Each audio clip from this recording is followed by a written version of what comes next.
just going to be a fun panel. Durarara. My name is Daryl Gilbo. I voiced the Japanese version of... I don't. I wish I did. But I voiced the English version of Mikado and Durarara.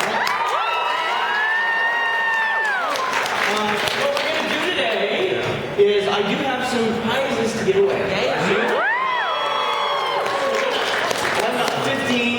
Some crazy prizes and some Durarara stuff. So the prizes will be towards the end, so you gotta stick around. Now this is how you can have an opportunity to win. But first of all, I have a helper who's gonna help me out. Where is she? Where's your helper? Come on over here, tell everyone your name and where you're from and how you know me. Hi everybody, I am Minnie Snowbird, also known as Kelsey, and I happened to meet Daryl 2 years ago at my local con in Nevada, and we've been friends ever since. So she's gonna give us hands. Your job is very easy. You're gonna sit on a bed of nails and you're okay. These are the tickets. So whenever someone asks a question, you don't have to run around. You just have to tear tickets. And you're going to give them. You're going to give some other person who's going to do the running this ticket, and you're going to keep it. Yeah, or whichever one. As long as the number they give them. You know what I'm saying? You decide. And you're in the back. Okay, I also need a person who is willing to kind of run around a little bit, but what I would like is, especially if it's a person who is cosplaying anything from Durarara.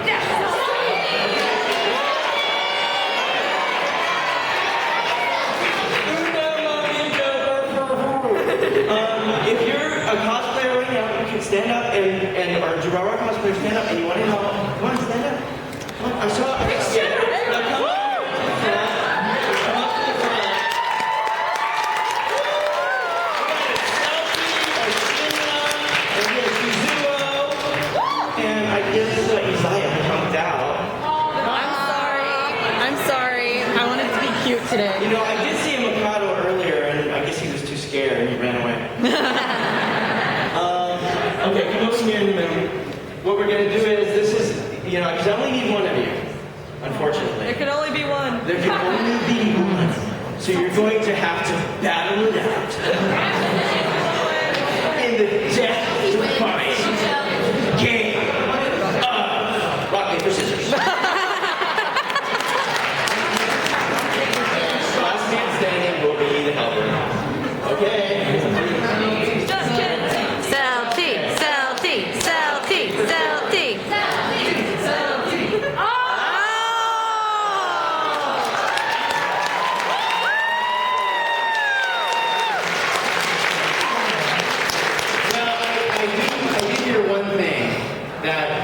They kind of let Shizuo win because they knew like she would toss them out.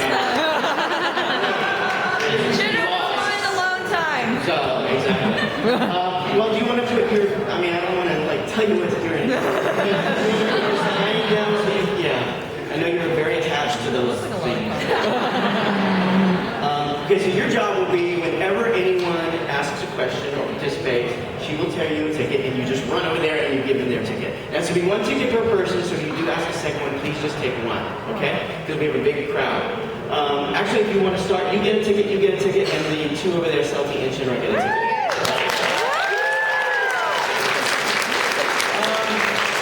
If you haven't seen the show, first of all, who here has seen the show? Oh, wow. Who has not seen the show?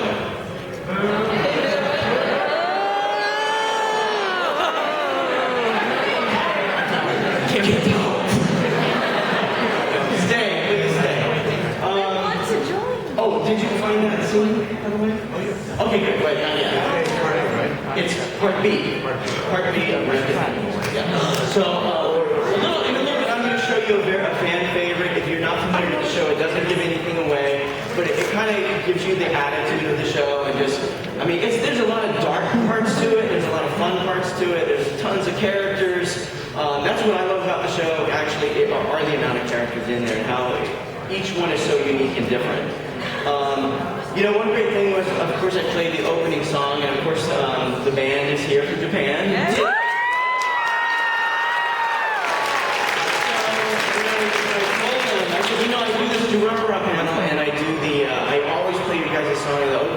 They were so happy about it and so appreciative, and they gave me their CD. And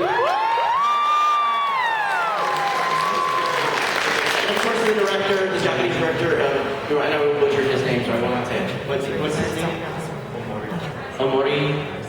How do you say it? Omori-san. The director of the Japanese is here, and that was such an honor for me to meet him, at this con. So it's just been awesome. Let me just start off with any questions, and then I'll go into some other things too. Yes. Say your name. I'm Joe, and I want to know what was the most challenging part of voicing Mikado for you. For me, the most challenging part of voicing Mikado. Well, first of all, when I started voicing him, and I'm not going to give anything away. If I do a spoiler, I might just tell you to do la la la la la. Mikado has a secret, which most of you who have seen it know. And of course, when I was recording, I didn't know. Until I got to the secret. And then it's like, I turned to the booth and I'm like, really? So sometimes the challenge is, because you're doing, and in a way I'm glad I didn't know. Because I think if I knew, then it might have affected how I did it. So I'm glad I didn't know. But also sometimes I had to, pitch up Mikado's voice a little higher. So that was a little yes. Can you do the entire time of your host?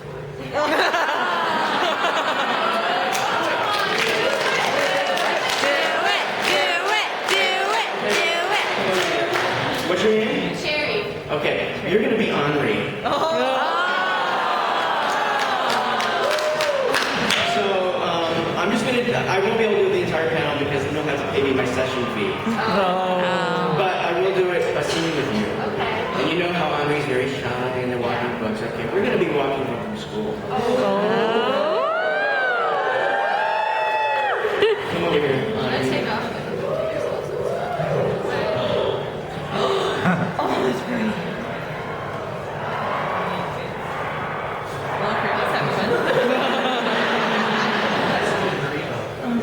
It's a really nice day, Henri. It is. Yeah. Have you seen Masoni? No, I haven't seen him. Oh. Well, he said to say you're very, boobylicious.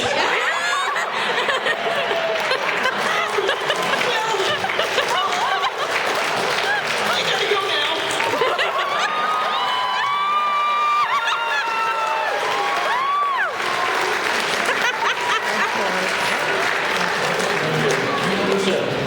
So, like you said, you didn't know his secret. Yeah. So, did you ever have that moment where it was, oh, I should have did it this way?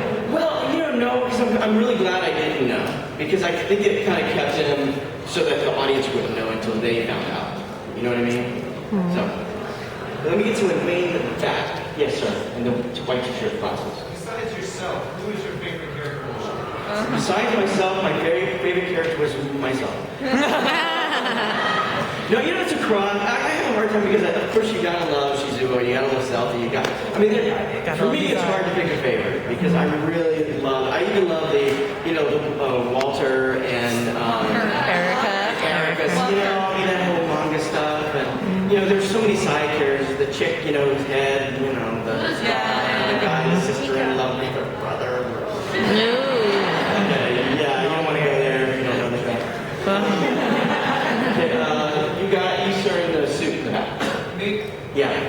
See, I'm picking people way in the back because I want to see her run. Oh, sorry, she's wrong.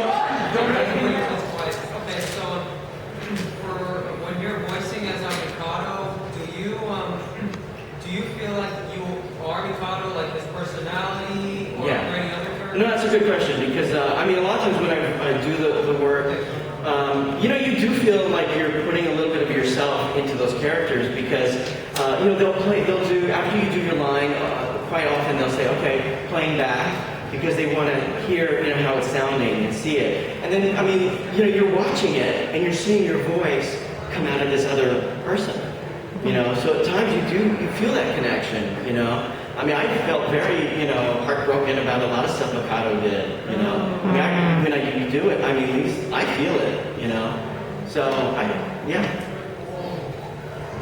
Yes. Are you ever amazed at how fanatic fans are? Yes. You know, I was telling someone, when I was recording the show, like I said, I thought this was an awesome show. I said, oh my gosh, I hope people see it. You know, it's like when you're recording, because you never know how it's going to play out, who's going to see it, where it's going to go. And then when they were first releasing it over at Aniplex, they were doing, Aniplex was at Anime Expo in LA. So they had set up this huge panel where myself and many of the voice actors were there. Many of you may have seen, I don't know, on YouTube, they kind of have a... But see, I was just like, oh, cool, okay, yeah, I'm going to this panel. You know, I'm thinking it's going to be like a little panel, a little room. And then, you know, and then all of a sudden we're in this huge room, and we're all backstage, and there's a line of people. That's when I was like, this show's going to be big. Yeah. That's when I knew, you know, but it was amazing. That was so amazing. Yeah. Yes, with the wristband. Yeah. What's your favorite scene to do? Oh, jeez, my favorite scene. Spoiler alert. Spoiler alert. Well, let me see if it's a spoiler alert or not. Well, actually, one of my favorite scenes was when it's actually the repercussions. I'm going to show you a scene, but there's the repercussions of this scene happen later on. Oh. Yeah, but after that repercussion happens, Celti and Isaiah are there, and they're kind of following me.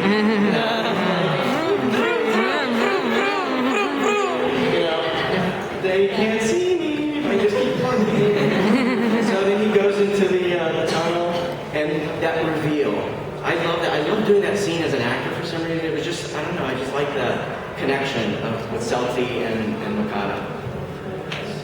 So now that you've done it, do you listen to do you listen to the Japanese and compare yourself to the? Well, I don't compare myself because, I mean, I know a lot of people do because they're like, yay, the Japanese, and I'm like, you dumb people suck.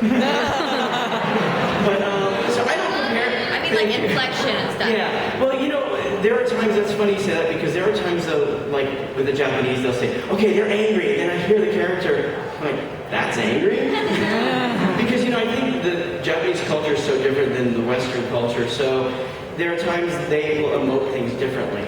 So I can't completely copy what they're doing, you know what I mean? So you kind of have to, you go off of it a little bit, because they always play the Japanese version first. So I always hear the Japanese. And sometimes if the English actors ahead of me have come in, then I can play off them. But yeah, so we try to make it our own, as well as, you know, still trying to be as close as we can to the original. Let me get on this side. You, sir, in the blue t-shirt. What do you do to get into character? What do I do to get in? I cosplay. No. What do I do to get in character? I curl up in a ball and I cry.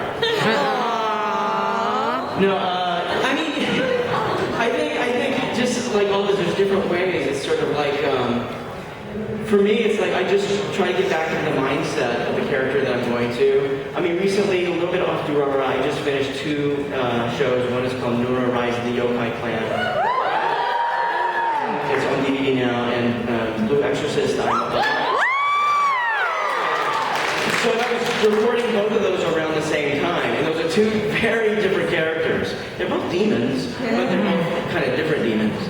And but what helps definitely is when I would go into one studio, sometimes you're like, what did he sound like again? I can't remember. And then, but they'll do a voice reference. But once I hear it, I'm like, oh, okay, I'm back in this thing.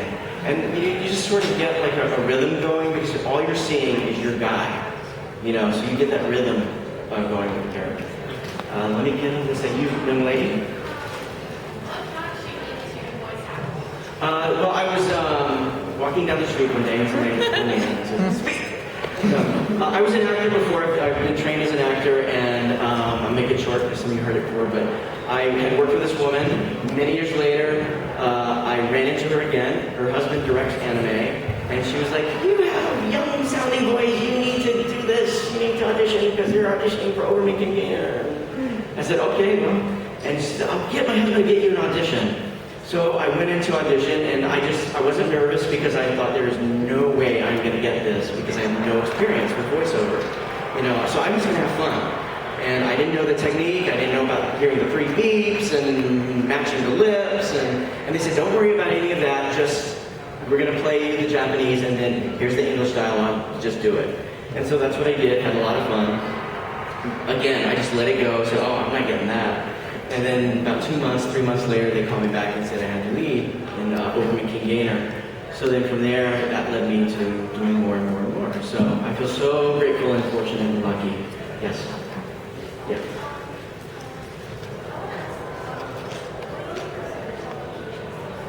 Wait, say that again?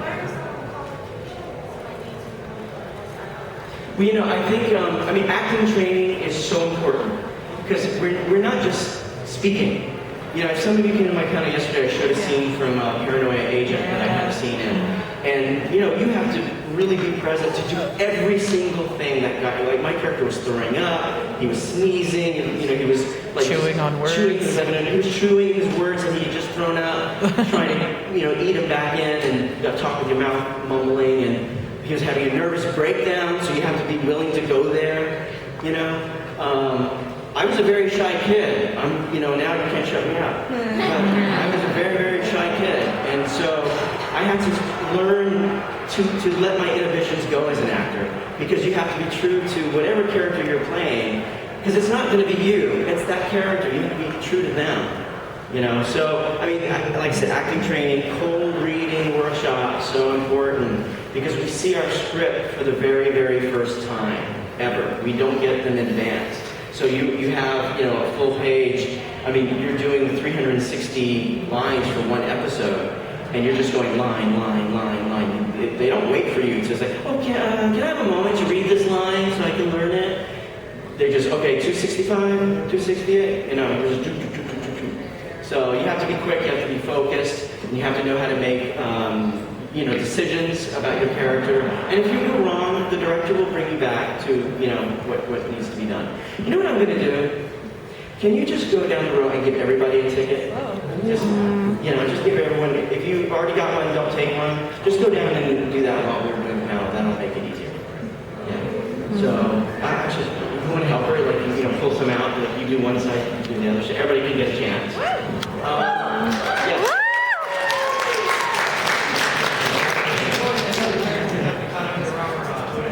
If I could voice any other character, soy.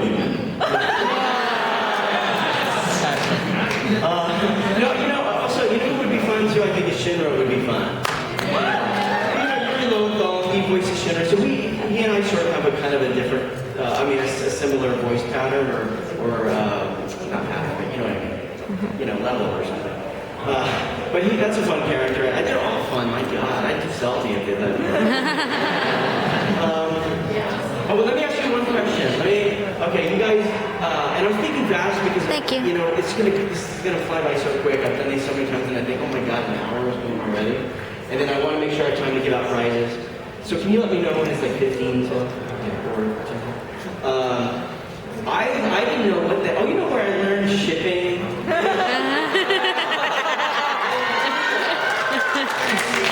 Yeah, Reno, all places. Shizaya. So, I do these things. Oh, we're shipping so-and-so. I want so-and-so to get, I was like, what the heck is shipping? Putting these characters and sending them to a different background. Mikado and Isaiah. Shipping, of course. Who knows what shipping is? Okay.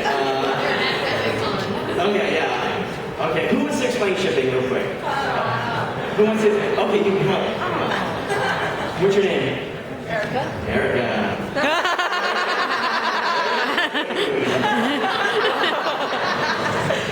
That's beautiful. Okay, so shipping is when you have two characters you love on one thing, and you like to see them together.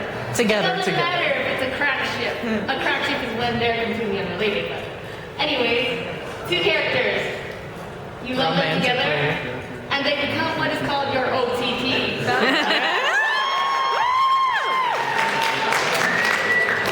Got you. One. Who's your, okay, Durarara, who would you ship? Who? I'm a Fujoshi. My ultimate shipping in Durarara. But first let me get who would you guys ship? Okay, you. You. Yeah, who would you ship? Mostly Shizaya, but I also ship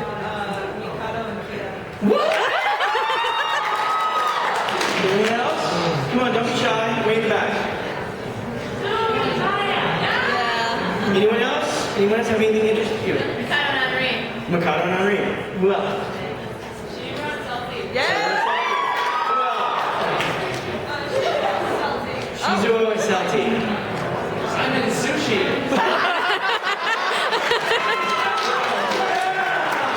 Anyone else? You got all the women of the world. Okay, I'll tell you my ultimate with Mikado. Isaiah. Mikado and Simon.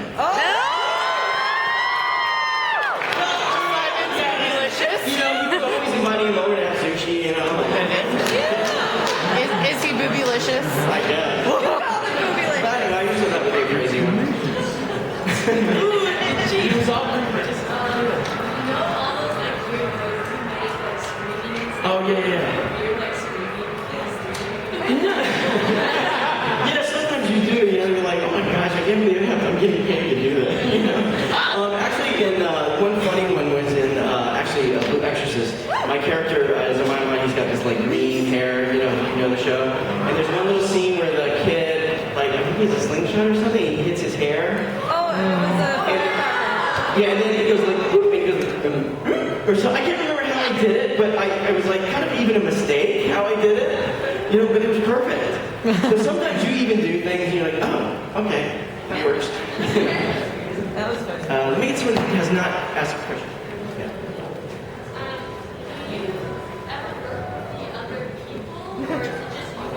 Yeah, we're unfortunately we are by ourselves because we have to match the lip flaps, and you know, if there was a whole room of people, there was no way we would all get it done in time.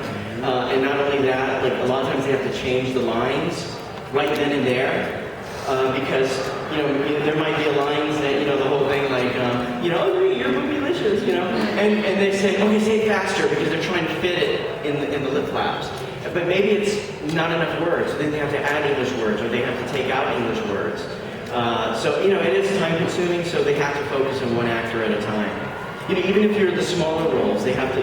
You come in and you do like the background characters, and it's usually one at a time. What was it like working with Christy Reed, the director, and the producers over at Aniplex? Yeah, I love Christy Reed. She's a wonderful director. She's just great. She's the one that came up with Boobylicious, by the way. Because I was like, how do you translate that? You know, where does that come from? Also, I work with Hito Hay, who's part of Aniplex, and she's always so wonderful to work with as well. Because they're always in the booth. The Aniplex people, you have the sound person and also the director. And then in the beginning, sometimes you have the head of Bang Zoom because they want to make sure that it's going the proper way, I guess. So sometimes there is pressure to do that. Yes, sir. Yeah. I was wondering, you audition for the show. Did you just go in and they tell you? Yeah, I want to, this particular one, they kind of said, okay, this is what you're auditioning for. So I of course, auditioned for Mikado and also Masomi. So I got Mikado. Let me play real quick this clip, because this is definitely, if you don't know the show, it won't give anything away, but this is one of the fan favorites. I love this scene too, so here we go. Maybe, can anyone turn on the light, maybe? Yes. It's kind of long, but we'll love it. What he was seeking was change.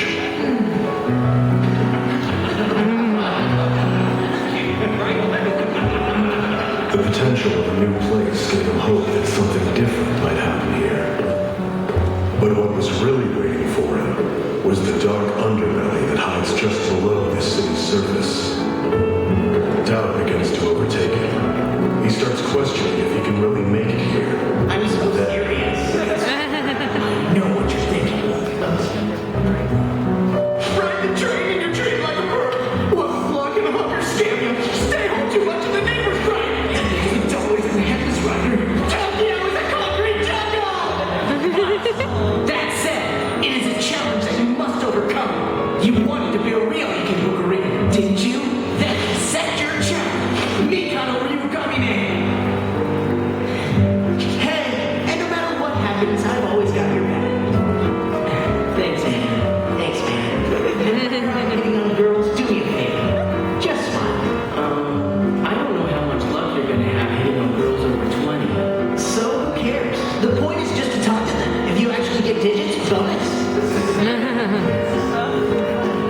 So, you're still... And now you're the class rep? Whoa, check it out.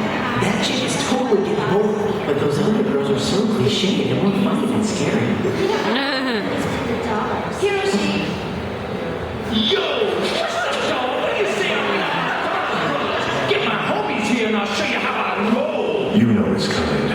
He can be found in any country. You gotta love a guy who goes for the classics. You really should step in and try to help her. But how do I do that? Okay, you guys, that's enough! Oh man, those guys are gonna kick the crap out of me. Hey there, Henri. What a coincidence! See ya! Bullies, huh? You wanna play the game? Things happen. Well, what do you mean by that? Wait, hold on.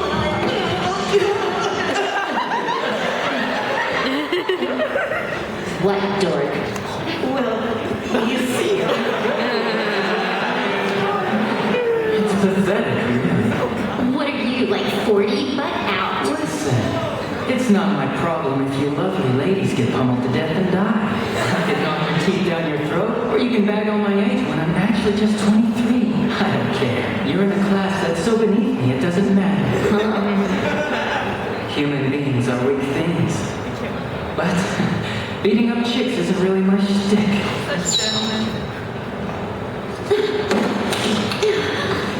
So, I guess the next best thing I can do is take your precious cell phone and smash it.